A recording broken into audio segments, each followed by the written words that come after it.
Bueno, buenas tardes. ¿Cómo les va? Espero que todo muy bien.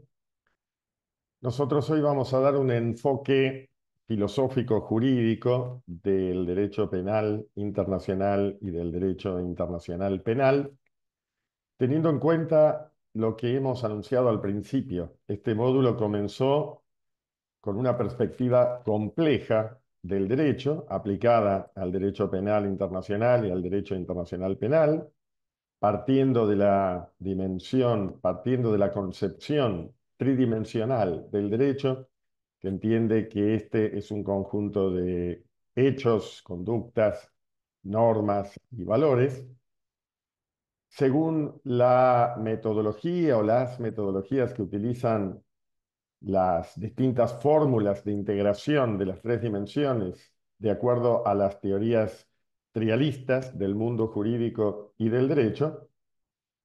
Partiendo de la dimensión sociológica, toda rama del derecho es un conjunto de casos y de soluciones. Eso luego es captado por normatividades en la dimensión normológica y todo ello es luego valorado por un complejo axiológico que culmina en una propia exigencia de justicia que en el caso del derecho penal internacional y del derecho internacional penal tiene que ver con las exigencias propias del derecho penal liberal, de la protección del reo, pero también, por supuesto, de la protección de los derechos humanos fundamentales. Entonces, para ser coherentes con esas teorías trialistas del mundo jurídico y del derecho, es que nosotros hoy vamos a abordar todo lo que hemos visto, en definitiva, hasta ahora, desde las tres dimensiones del derecho, desde la teoría general del derecho y la inserción del derecho o de la rama jurídica en la política. Esta teoría, estas teorías trialistas, como ustedes ya saben, son, a nuestro juicio, superadoras de visiones simplistas del derecho que reducen el derecho o solo a un conjunto de fallos jurisprudenciales desde el punto de vista realista jurídico, o a un conjunto de normas y ordenamientos normativos desde un punto de vista positivista normológico, y supera también la postura naturalista que cree en su versión clásica en valores, en juicios de valor emitidos a priori, con carácter universal y eterno. Nosotros creemos que es apropiado entonces abordar las problemáticas del derecho penal internacional y del derecho internacional penal, y que ustedes también puedan adoptar a lo mejor una metodología, diríamos así, para el análisis de su tema de aprobación de este módulo, de las 15 páginas que hemos dicho, partiendo de la dimensión sociológica. ¿De qué hablamos cuando decimos que partimos de la dimensión sociológica en esta materia, de la realidad social? Esa realidad social conformada en primer lugar por datos. ¿Qué datos? ¿Cuáles son los datos de que disponemos? Los datos de que disponemos tienen que ver en gran medida con la globalización, como ya hemos dicho, la integración regional, la presencia, en definitiva, de elementos vinculados a diversos estados en gran medida, como lo clásico del internacional, la internacionalización y la integración que están a la vuelta de la esquina, porque la libre circulación de personas, mercaderías, capitales y servicios lleva también a la libre circulación, por ejemplo, de la delincuencia. Esos datos hay que tenerlos en cuenta, datos que aparecen en la realidad social económica, las tecnologías con el ciberdelito, la evolución, en definitiva, de la conciencia humana universal acerca de la protección de derechos humanos fundamentales y de la persecución de las violaciones graves a ese tipo de derechos fundamentales. Los datos políticos, indudablemente la política tiene mucho que ver con todas estas cuestiones. y, en definitiva, datos que hacen a lo que acontece, al ser del derecho penal internacional y del derecho internacional penal. Esos datos tienen cada vez más gravitación desde el punto de vista jurídico. Antes se creía que el foco estaba en la conducta únicamente, pero ahora también creemos que los datos son relevantes desde la perspectiva jurídica porque no se puede construir nada en abstracto, sino sobre la base de la realidad social.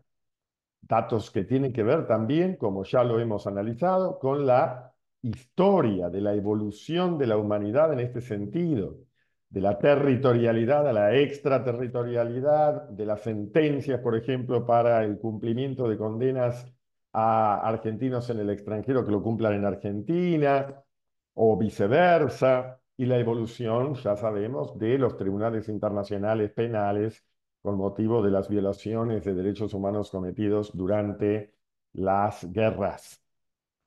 Datos históricos, sociales, políticos, económicos, religiosos, porque también hay algo de esto. El dato religioso está presente por el tema, por ejemplo, de la persecución religiosa. El dato del género, que también está presente con la persecución por el género, por la orientación sexual, etcétera. O sea, todos estos datos, los datos ideales, es decir, lo que quiere también la comunidad, el barómetro del humor de la comunidad acerca de la legitimidad o la razonabilidad de determinadas medidas, y los datos que tienen que ver con lo presente, lo que pasó, lo que pasa, lo que puede pasar conjeturalmente, en definitiva, que también es relevante desde el punto de vista jurídico. Ahora nos vamos a centrar, como corresponde, en en las conductas humanas que se desarrollan a partir de estos datos en la construcción del derecho penal internacional y del derecho internacional penal. Como cuánto esta rama jurídica depende en gran medida de la conducción humana y como cuánto depende de la espontaneidad que se da en la naturaleza, en el azar, en la humanidad toda, en los datos de que hemos hablado. Y cuando hay conducción humana, tenemos que destacar qué conductas van a ser relevantes desde el punto de vista del derecho penal internacional y del derecho internacional penal. Y las conductas relevantes van a ser obviamente la conducta delictiva, este hecho con apariencia de delito, de delitos comunes en el ámbito penal internacional y de delitos de trascendencia universal en el derecho internacional penal, y la conducta de los tribunales.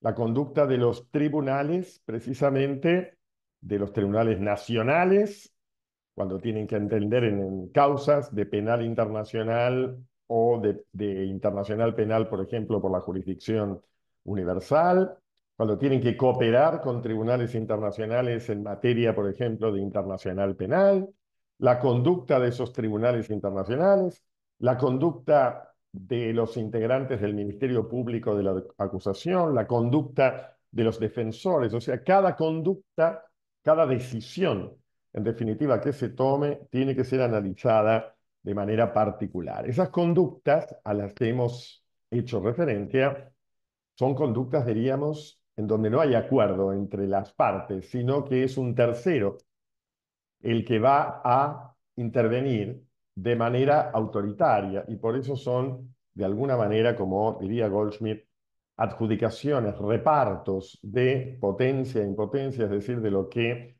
beneficia y perjudica al ser, autoritarios, que vienen en definitiva de otro, que no me pide el acuerdo para conducirme. Y cuando hay esas conductas, en definitiva, de reparto, tenemos que analizar quiénes son efectivamente los conductores, porque a veces la norma dice que conduce una persona y en realidad conduce otra. Y acá los conductores son personas humanas. Personas humanas que, por ejemplo, cometen estos delitos, personas humanas que son jueces de tribunales nacionales o internacionales, personas humanas que son fiscales, que pertenecen al Ministerio Público de la acusación, personas humanas que son defensores, que son policías, que pertenecen a las fuerzas de seguridad, etcétera. ¿Quiénes son los receptores de esas adjudicaciones, de esas conductas? Y acá tenemos como receptores, como ya lo hemos advertido, personas y bienes. Personas, indudablemente personas humanas, son receptoras de los delitos comunes y de los delitos de lesa humanidad, crímenes de guerra, genocidio, agresión, etcétera. Personas identificadas o comunidades, precisamente por el alcance que tienen las violaciones graves de derechos humanos. La comunidad toda, en definitiva, la humanidad, está afectada en materia sobre todo de derecho internacional penal. Las víctimas concretas en cada uno de estos delitos y no solamente las personas humanas, sino también los bienes, porque recordemos, cuando son objeto, por ejemplo, de medidas cautelares, o de decomiso de bienes o de incautación de bienes, entonces los bienes también, aunque sean objetos materiales o inmateriales en el caso de la propiedad intelectual, reciben esos beneficios y esos perjuicios de las conductas de quienes hemos hablado, que son los conductores. Y en el caso de los convenios de Ginebra, ¿recuerdan ustedes? Convenios de Ginebra y de La Haya de derecho internacional humanitario que protegen a las personas y a los bienes en caso de conflicto armado. Y los propios conductores son recipiendarios, son receptores de su propia conducta, que me beneficia o que me perjudica. Y acá hay que distinguir, por lo tanto, quiénes son los que reciben beneficios y quiénes son los que reciben perjuicios en cada una de estas conductas. La víctima o la humanidad que recibe perjuicio en virtud de la violación de derechos comunes o derechos humanos en penal internacional e internacional penal respectivamente, se supone que son perjudicados. La propia persona sospechosa de cometer un delito de cualquiera de estos casos es también una recipiendaria, diríamos, una receptora perjudicada y perjudicada, por supuesto, cuando se le adjudica la sentencia de condena privativa, por ejemplo, de la libertad. Perjudicada porque le restringe la libertad, pero se supone que es beneficiada porque se le restringe la libertad ambulatoria para ampliar la libertad social, la resocialización, notablemente, por ejemplo, cuando se establece el traslado de personas condenadas para el cumplimiento de la condena. El objeto que se reparte, porque hasta ahora hemos hablado de los sujetos activos, o sea, de quienes conducen, los sujetos pasivos, quienes reciben, cuyo ámbito es mucho más amplio que el ámbito de los sujetos activos. ¿Qué se reparte? El objeto se reparte potencia e impotencia, es decir, beneficios y perjuicios, pero concretos, no el objeto material sobre el que recae el beneficio o perjuicio, sino el beneficio o perjuicio atribuido. Y precisamente acá se reparten, se adjudican distintos beneficios y perjuicios, como es el de la restricción de la libertad ambulatoria, la socialización del individuo.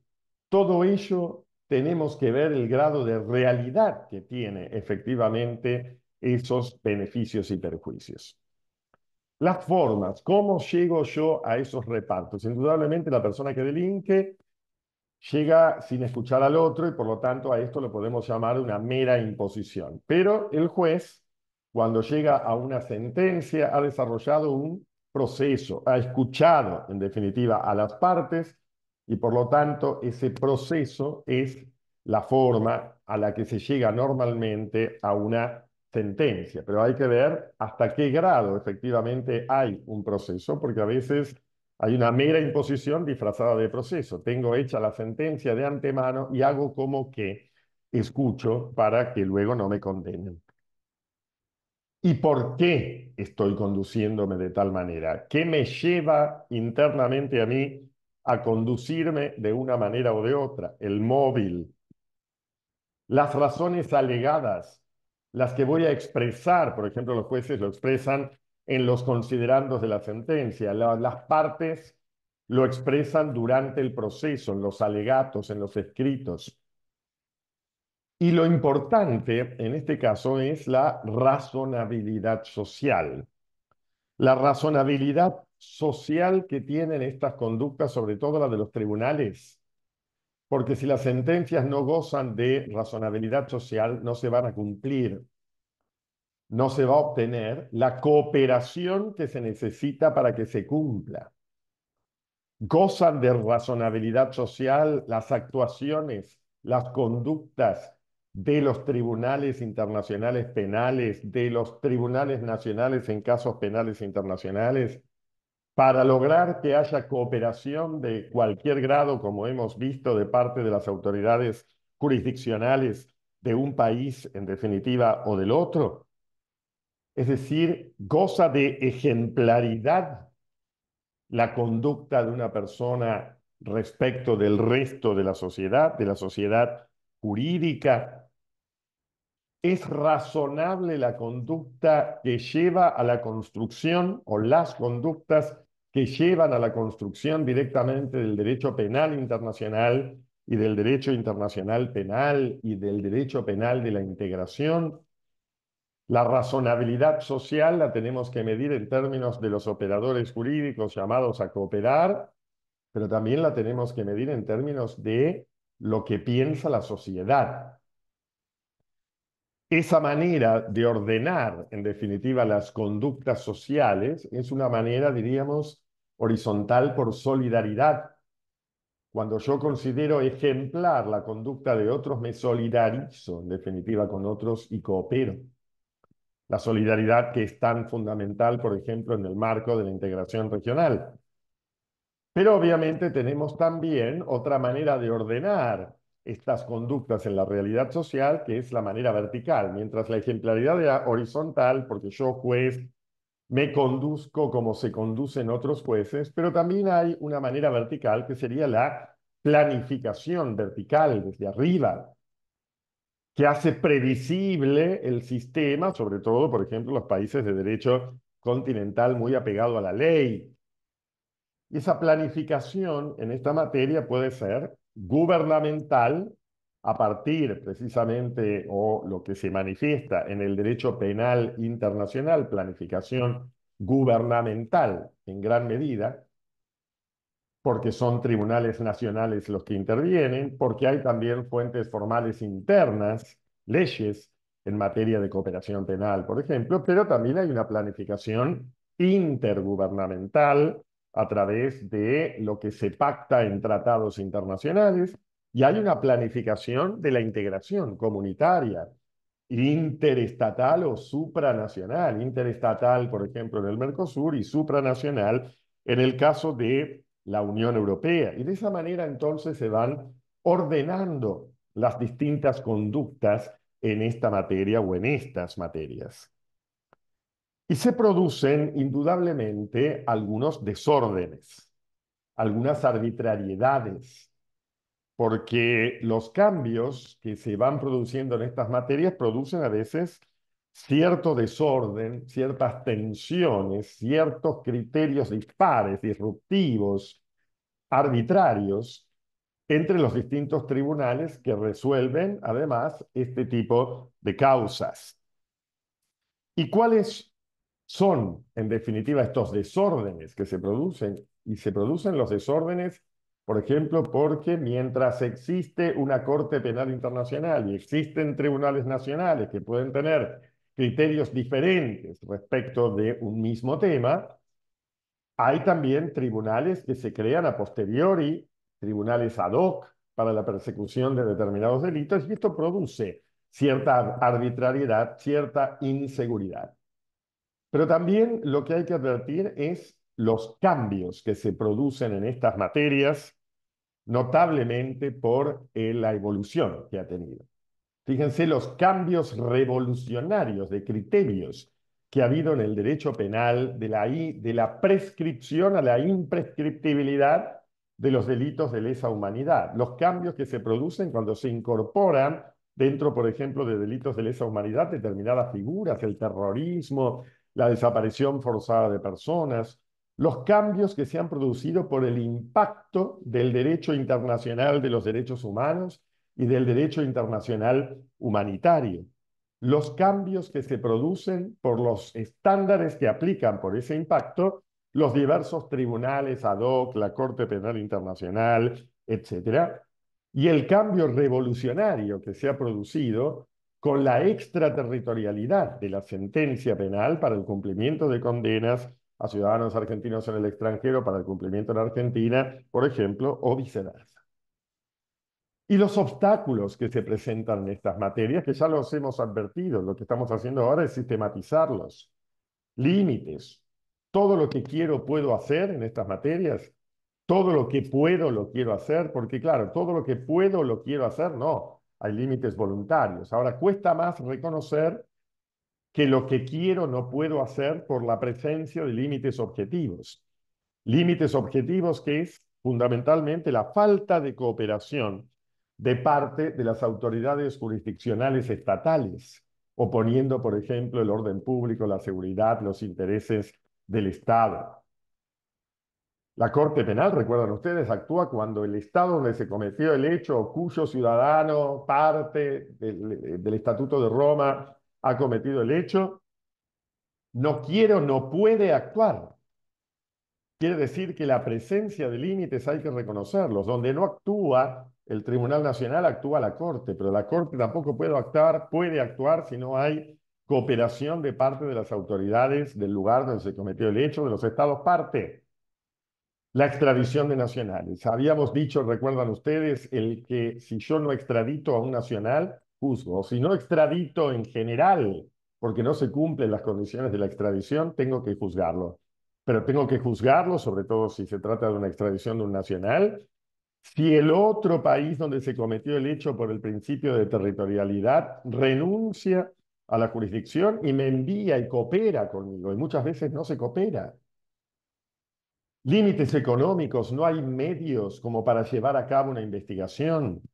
Límites sociales, que no quiere decir que sea un obstáculo insuperable. Yo lo que quiero decir acá es que uno tiene que reconocer la existencia de límites, porque si no es como Segismundo en la vida de sueño, en la Torre de Marfil. Yo tengo que reconocer los límites y dependerá, por supuesto, del poder que se tenga para superarlos. De todo esto nos tenemos que ocupar en la dimensión sociológica. Claro que uno lo dice todo esto en general y hay que verlo en cada caso en particular. Por eso los invito, por ejemplo, a que apliquen estos criterios, para eso sirve también esta clase, que los apliquen a casos concretos, a casos de extradición, a casos de cualquier tipo de cooperación, a casos de la comisión de un delito determinado en una circunstancia concreta, a ver quiénes son los que conducen, quiénes reciben, qué se da o se quita, cómo se llega, cuáles son las razones, de qué manera se ordenan, si hay cambios, si hay desorden y cuáles son los límites con que se pudieron encontrar los distintos conductores y que obviamente van a dar lugar al despliegue de esa realidad social. Luego viene el deber ser lógico de las normatividades.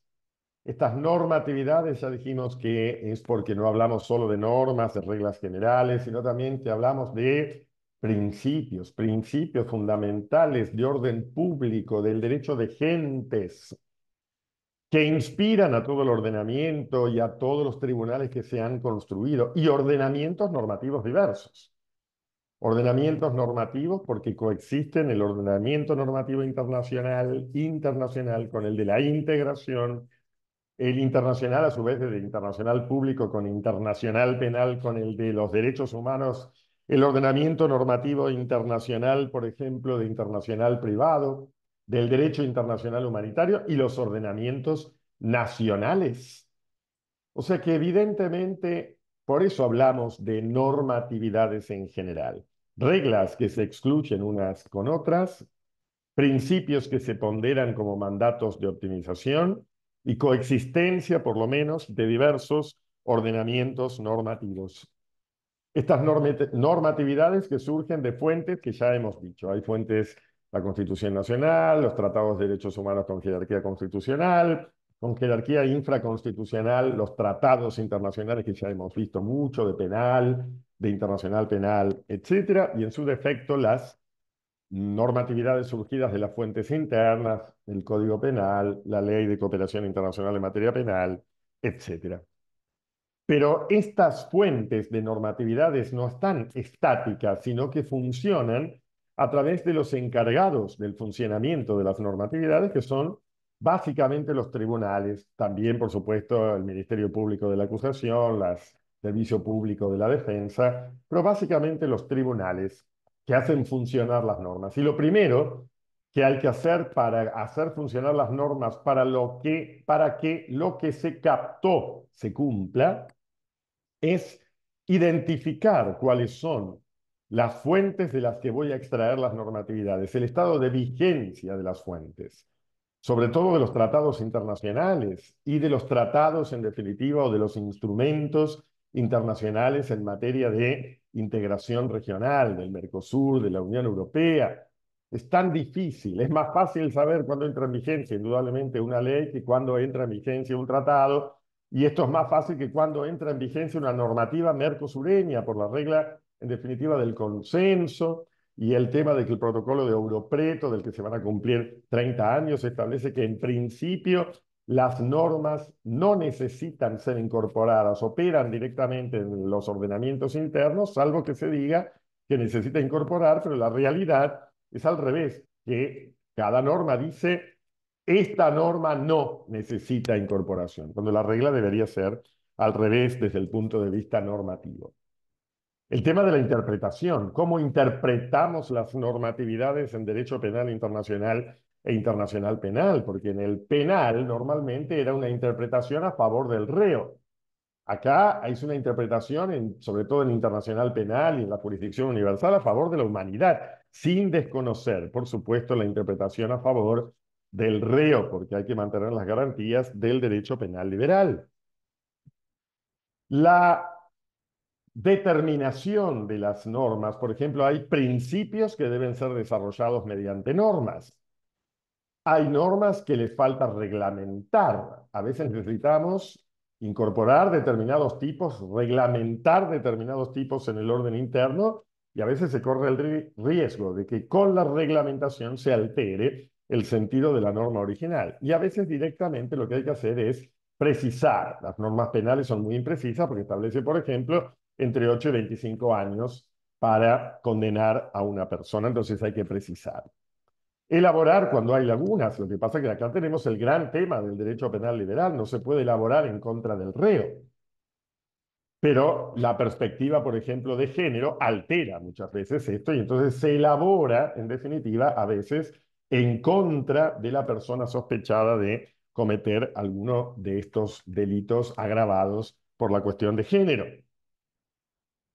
La cuestión de la aplicación, es decir, yo parto de un hecho con apariencia de delito, o sea, una aplicación histórica, encuadro el hecho y luego veo la consecuencia y luego se tiene que cumplir, porque la aplicación es actualizar la consecuencia jurídica, o sea, cumplir con lo que se ha puesto efectivamente en esa norma.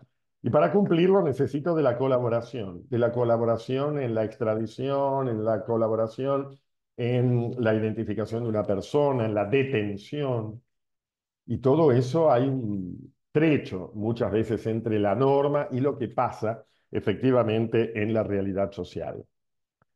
La conjetura de lo que va a pasar, lo que puede llegar a pasar a partir de una sentencia, un funcionamiento también dinámico conjetural, la síntesis de distintas normatividades surgidas de distintos ordenamientos, sustantivo penal, procesal penal, tanto nacional como internacional, como de la integración regional, supralegal, etcétera, etcétera.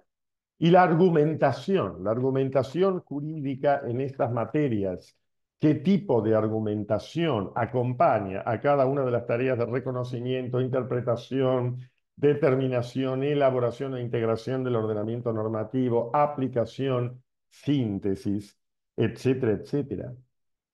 Este funcionamiento, como hace al funcionamiento en definitiva real, es decir, que yo tengo que saltar de las fuentes de las normatividades que están ahí estáticas a lo que pasa en la realidad para ver si se cumple, muchas veces provoca un diálogo tenso y otras pacífico entre los distintos tribunales, que dicen, yo soy el último intérprete, yo soy el último intérprete, no señor, yo soy el último.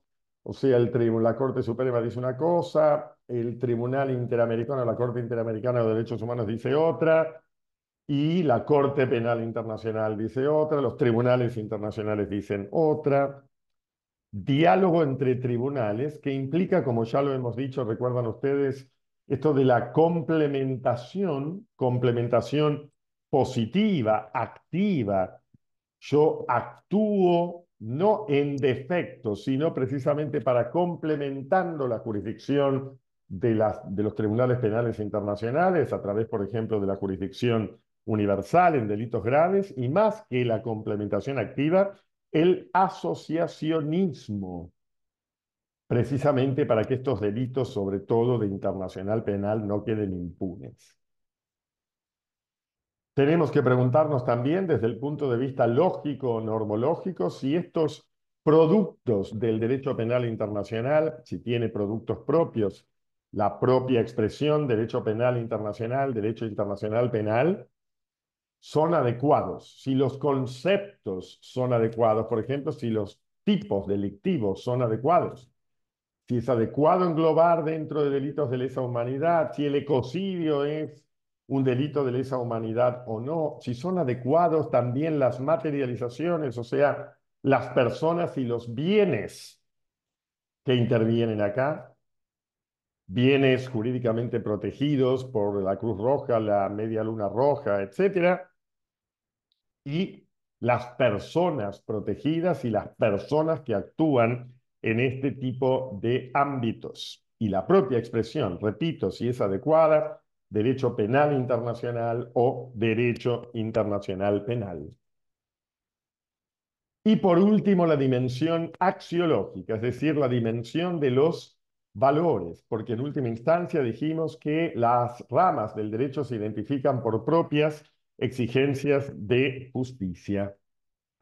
Acá nosotros tenemos una expresión heredada de Goldschmidt que para mí es el mayor hallazgo de las teorías trialistas, de la teoría trialista, en este caso del mundo jurídico de Goldschmidt, es haber dicho que como el hombre no puede hacer justicia perfecta, justicia que él llamaba pantónoma, que lo valoraba todo lo pasado, todo el presente y todo el porvenir, lo que hay que hacer es una justicia, la mayor justicia posible, pero justicia teniendo la conciencia de que es recortada, una justicia fraccionada por razones precisamente de seguridad.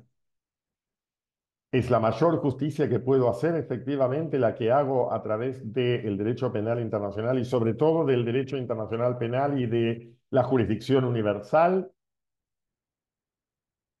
Recortes que yo tengo que hacer en garantía precisamente de la persona sospechada de haber cometido un hecho con apariencia de delito por el debido proceso, etcétera. Pero resulta que hay principios que se conmueven a partir de las violaciones graves de derechos humanos y por lo tanto ahí produzco desfraccionamiento porque de la prescripción, que es un fraccionamiento, paso a la imprescriptibilidad. Del juez natural de la causa paso a un tribunal ad hoc. Y todo eso es para hacer mayor justicia, pero produce una gran inseguridad. La jurisdicción universal, que cualquier juez del mundo pueda entender en una causa de violaciones de derechos humanos fundamentales, en complementación o asociacionismo, inclusive con el juez donde se ha cometido el hecho o cuando no se haya investigado en ese lugar por el principio de territorialidad. Es un tema para abordar muy interesante desde el punto de vista de la lógica, de la forma, de la estructura de la justicia. Estas son las valoraciones que tenemos que hacer del caso concreto. y luego ver si lo que hemos dicho en la dimensión sociológica se justifica, o sea, si los que conducen deben conducir, no porque lo diga la norma, sino porque es justo que haya tribunales nacionales o internacionales o regionales que se ocupen de estos temas, tanto de penal internacional como de internacional penal.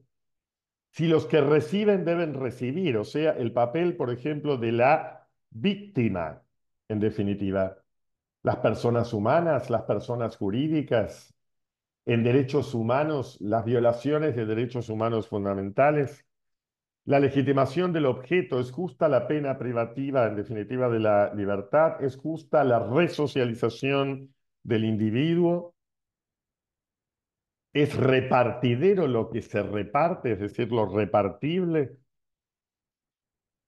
Es justo el proceso, en principio, más que la mera imposición, porque hay que escuchar, en definitiva, a las partes. ¿El derecho debe intervenir en la vida de la gente o no debe intervenir? El derecho penal está construido en gran medida sobre el intervencionismo y más que intervencionismo, paternalismo. El Estado, pero ahora también la comunidad internacional interviene porque dice está afectada la humanidad y por lo tanto hay que intervenir ¿para qué? Para la protección de la humanidad. Pero está en tensión muchas veces con la protección del individuo, por supuesto la protección de la víctima, pero también la protección de la persona que ha sido sindicada como que cometió un hecho ilícito, tanto en penal internacional como en internacional penal, delitos comunes en penal internacional y delitos de trascendencia universal en internacional penal. Y entonces ahí puede haber efectivamente tensiones de las distintas comunidades. Y hay que proteger a los vencedores de los vencidos y a los vencidos de los vencedores. Las críticas que se hicieron precisamente a los tribunales ex post de Nuremberg y de Tokio, vencedores contra vencidos. Evidentemente es muy complejo todo esto desde el punto de vista, en definitiva, de la justificación sustantiva, material de la justicia. Es fácil clasificar la justicia, es por el bien común, etcétera. Es difícil saber qué es lo justo en cada una de estas manifestaciones. Esta sería como la parte general de las teorías de la complejidad del derecho penal internacional e internacional penal, que ustedes lo pueden aplicar a cada caso en particular desde el punto de vista trialista. Pero el derecho no se puede realizar de una, sino que necesita ser realizado parcialmente porque hay diversas exigencias de justicia. Y entonces las diversas ramas del derecho se sistematizan, se integran, porque el derecho en el fondo es un todo, nada más que hay que reconocer especificidades materiales para poder satisfacer las exigencias complejas del conjunto de valores que culmina en el valor justicia. Entonces, hay que vincular estrechamente el derecho penal internacional con el derecho internacional penal, con el derecho constitucional, con el derecho penal, con el derecho procesal, con el derecho de la integración regional y con el derecho comparado. Y hay especificidades precisamente temporales, de historia, de la evolución del penal internacional, como dijimos, de la territorialidad, de la extraterritorialidad, la historia de la evolución del derecho internacional penal, de los tribunales ad hoc al tribunal permanente, y especificidades espaciales, como son las dadas por el derecho de la comparado, en gran medida, la comparación entre derechos, porque cuando yo aplico, por ejemplo, derecho procesal penal extranjero a los fines de la cooperación, yo tengo que conocer las diversas familias y culturas jurídicas y las ramas de la política vinculadas, porque la política jurídica está estrictamente vinculada, en este caso, por ejemplo, con la política económica, porque hay también razones económicas para las decisiones que se toman en esta materia, y también con la política, obviamente, de seguridad. En el fondo, todo este análisis, en definitiva jurídico, culmina también en un grado de cientificidad enorme, que se da, como ya lo hemos expresado, cuando nosotros ordenamos sistemáticamente los problemas generales de la ciencia del derecho penal internacional y del internacional penal tanto desde el punto de vista de fondo como de procesal, a la luz de lo que los penalistas liberales hicieron con la dogmática penal liberal del siglo XIX, dado el delito y si no hubiera causa de justificación, será la pena salvo que se extinga, acá también. Dado un delito común y no hubiera causa de justificación, delito común con elementos extranjeros, y no hubiera una causa de justificación, será efectivamente la jurisdicción de los tribunales argentinos de acuerdo a las reglas que hemos dicho de jurisdicción territorial, si no extradito juzgo, la jurisdicción universal también basada en parte en eso, etcétera, salvo precisamente que se extinga y la cooperación. Dado un pedido de cooperación y cumplidos determinados requisitos formales y procesales, será la cooperación y se aplicará la ley territorial, salvo que extraterritorialice la ley procesal extranjera, salvo que afecte esta cooperación el orden público, la soberanía, los intereses esenciales del Estado, etcétera. Esta es entonces la ordenación que nosotros podemos hacer en general y de acuerdo a las particularidades y científicamente de esto que hasta ahora hemos analizado de derecho penal internacional e internacional penal, que lo pueden aplicar según este esquema a cada uno de los temas que ustedes van a elegir en el trabajo que van a presentar. Pueden ordenarse de la manera que lo hemos hecho. Muchísimas gracias. Estoy a disposición.